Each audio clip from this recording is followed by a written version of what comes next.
mesdames et messieurs, nous sommes très heureux, malgré les circonstances, de tenir cette 4e journée de la recherche au Musée du Louvre pour partager l'actualité de la recherche avec vous tous. Cette année, nous voulions vous présenter, lors de 2 tables rondes, les études de provenance qui sont de plus en plus importantes au sein du musée. Des études qui s'appuient sur un examen attentif des archives et de la documentation afin d'ouvrir de nouvelles perspectives pour la compréhension, ce matin, des contextes d'acquisition, en particulier pendant la Seconde Guerre mondiale, et cet après-midi, des contextes de découverte et de création. Bien que le musée soit fermé, il était essentiel de pouvoir partager, même virtuellement, ces recherches et leurs enjeux avec vous tous et d'échanger. Les membres de la table ronde sont à l'auditorium et les membres de notre conseil scientifique nous rejoindront, comme vous, par écran interposé. C'est ainsi que je laisse sans plus tarder la parole au président de notre conseil, Salvatore Settis, qui d'Italie ouvre notre journée et vous remercie de votre présence, où que vous soyez. Merci. Bonjour à tout le monde. Je suis là d'être avec vous. La situation pandémique qui nous empêche physiquement présente du Louvre, cette journée de la recherche, est en même temps, je dirais, une raison supplémentaire pour laquelle cette réunion doit avoir lieu régulièrement dans les délais prévus. Donc aujourd'hui, malgré desquels vivons tous. L'habitude, on disait chaque année, une journée de recherche n'a que 3 ans. Et une préoccupation qui s'est d'abord concrétisée au Louvre sous la direction d'Henri Loiret, à laquelle Jean-Luc Martinez a donné une forme plus nouvelle. Rendre explicite une cartographie des recherches menées au sein du Louvre, tant pour la discussion interne que pour l'extérieur du musée. Cette cartographie s'est traduite d'une part dans la création du conseil scientifique, que l'on peut présider depuis lors au présent, et d'autre part dans les rapports actuels de la recherche au Louvre, qui ont pris pendant quelques années, 2010 à 2014, la forme de volumes à tirage limité, se sont concrétisés ces dernières années, grâce à Jean-Luc Martinez, dans des numéros spéciaux, et plus grandes galeries, et dans la journée de la recherche, à tous, à l'auditorium. Ces journées sont toujours en lien étroit avec les conseils scientifiques, selon une dynamique de renvoi mutuel fortement par Jean-Luc Martinez et partagée par le conseil scientifique dans son ensemble. Aujourd'hui aussi, nous allons discuter des sujets tels que la définition des contextes, la provenance des œuvres collections dont nous avons discuté hier au conseil scientifique. Par ailleurs, ces thèmes seront entrelacés avec plus ou moins étroitement liés avec eux, tels que les politiques d'achat ou la recherche dans les archives. La dynamique de ce débat explique et matérialise un double mouvement. D'une part, la navette entre les acteurs institutionnels du Louvre et les membres extérieurs du conseil scientifique, dont moi-même. D'autre part, la navette entre le Louvre dans ses articulations, y compris les conseils scientifiques d'un côté, et le public intéressé à contribuer au débat interne du musée de l'Ouvre. Un public qui, comme Paris, est particulièrement nombreux, compétent et attentif. C'est dans ce contexte incroyablement riche en universités et instituts de recherche qu'il vaut peut-être la peine de préciser rapidement la nature particulière des recherches effectuées au musée, notamment un musée aussi exceptionnel par sa taille que le Louvre. On oppose souvent recherche académique ou universitaire, recherche ou aux études des œuvres. Une opinion largement partagée voudrait que la recherche académique ait une vocation plus théorique, puisque la recherche dans les musées aurait porté une pratique, avec une référence privilégiée, recherche en fonction du catalogue. On ne peut pas mentionner cette distinction sans ajouter qu'elle est tout à fait artificielle et préconçue. En archéologie et en histoire de l'art, comme dans toute autre discipline, l'usage et les tendances de la recherche sont liées au développement des connaissances des instruments de recherche, ainsi qu'à la prise de conscience des problèmes. Beaucoup plus au cadre institutionnel dans lequel la recherche est menée. Par conséquent, on peut adopter, à l'université, une démarche centrée sur les fouilles ou des collections muséales. Et de façon symétrique, on travaille dans ces musées portant un vif intérêt aux questions théoriques. Mieux encore, il est tout à fait possible pour les universitaires ainsi que pour le personnel des musées d'amener les problèmes théoriques les plus sophistiqués à travers l'étude de cas concrets et de faire parler les œuvres également sous l'angle méthodologique ou technique.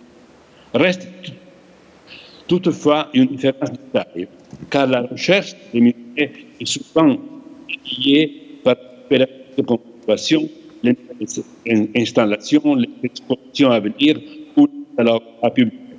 Une contrainte extérieure qui d'ailleurs doit être vécue non pas comme une limitation, mais plutôt comme un facteur de stimulation qui peut créer un terrain très fertile pour la recherche.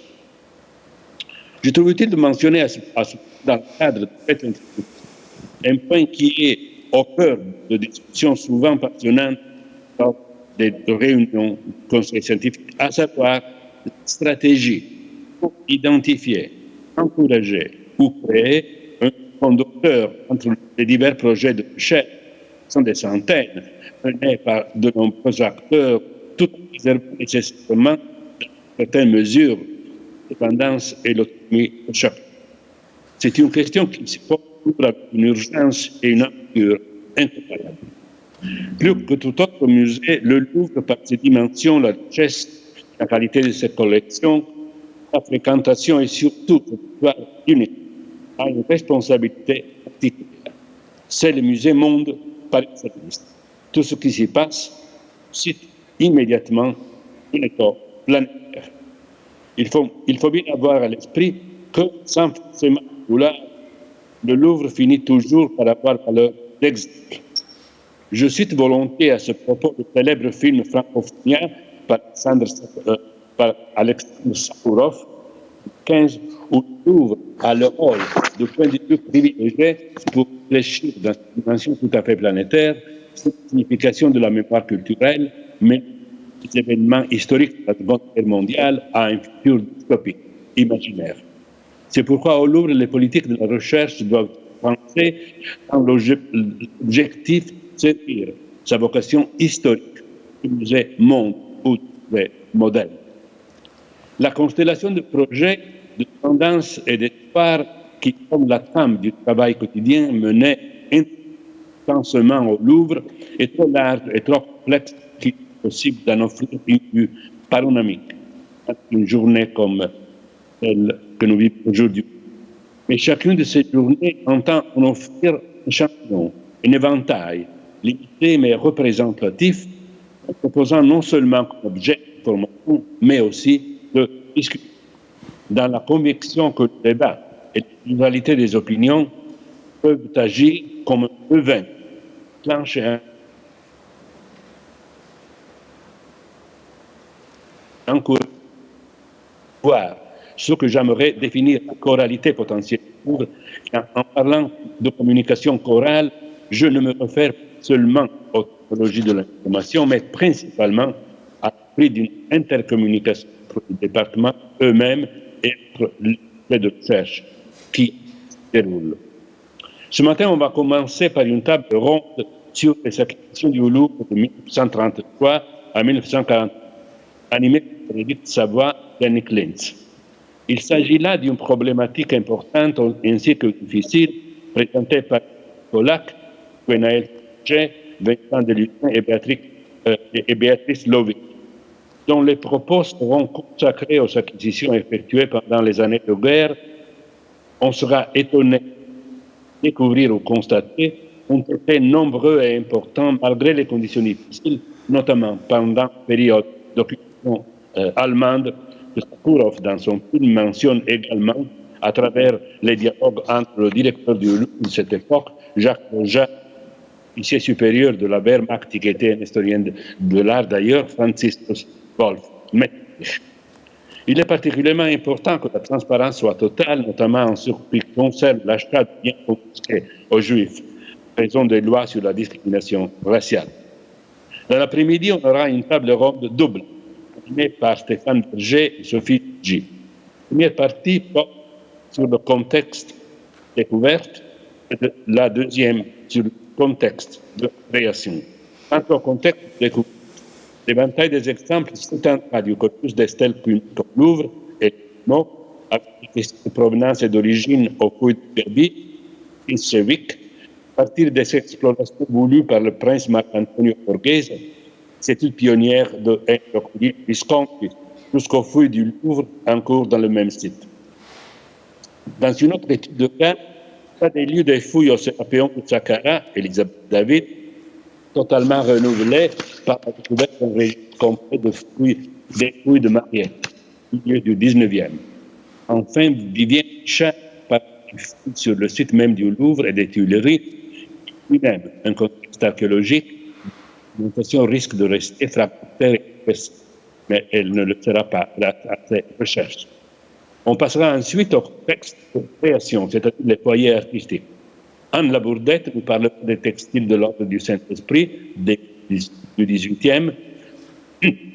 Laurence et Sophie Guillot de Tudiro parlent d'un projet de recherche visant à identifier parmi les peintures allemandes en bois, parfois chromées, qui appartiennent à Bâle, l'un des centres principaux de production dans le Rhin supérieur. L'intervention de Sophie Caron portera les sources écrites sur l'atelier du peintre Jean Genet à Avignon au XVe siècle, et enfin, cette repère aura pour sujet un thème passionnant, le dernier atelier de Croix, lieu de collection devenu musée. Avec cette dernière intervention, le cercle se referme, dirais-je, et le lieu de création d'un style artiste, comme de la Croix, finit de se transformer en un lieu de contemplation collective de son œuvre. Ensuite, le débat animé par Sophie Jougy et les conclusions par Stéphane Berger, il reviendra à Jean-Louis Tinet, président du musée du Louvre, de tirer les conclusions générales de la journée. Comme nous l'avons dit hier, lors des discussions du Conseil scientifique, la recherche sur la provenance est devenue de plus en plus intense au cours des dernières décennies. Plus cette recherche s'intensifie, plus la multiplicité des contextes et des provenances de nombreux objets, sinon tous dans les collections des musées, devient évidente.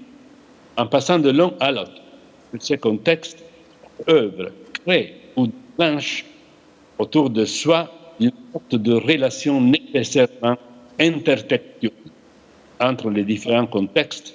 C'est le cas, par exemple, des sarcophages romains transportés dans les églises médiévales, puis dans des collections, et enfin, chaque passage d'utilisation, c'est-à-dire chaque emploi, implique un changement de sens. Nous ne pouvons pas non plus dire que l'utilisation, le lieu ultime et suprême de réutilisation des objets d'art et d'archéologie est le musée. En fait, le coût de la stratigraphie des usages et des remploi de chaque objet de musée est un travail de mise en abîme, parfois multiple. Ce travail incessant qui prend au Louvre des proportions gigantesques enrichit chaque objet et l'ensemble des collections de dimensions toujours nouvelles. C'est, je tiens à le dire, le sous-texte vous accompagnera cette journée de la recherche qui maintenant va commencer. Merci.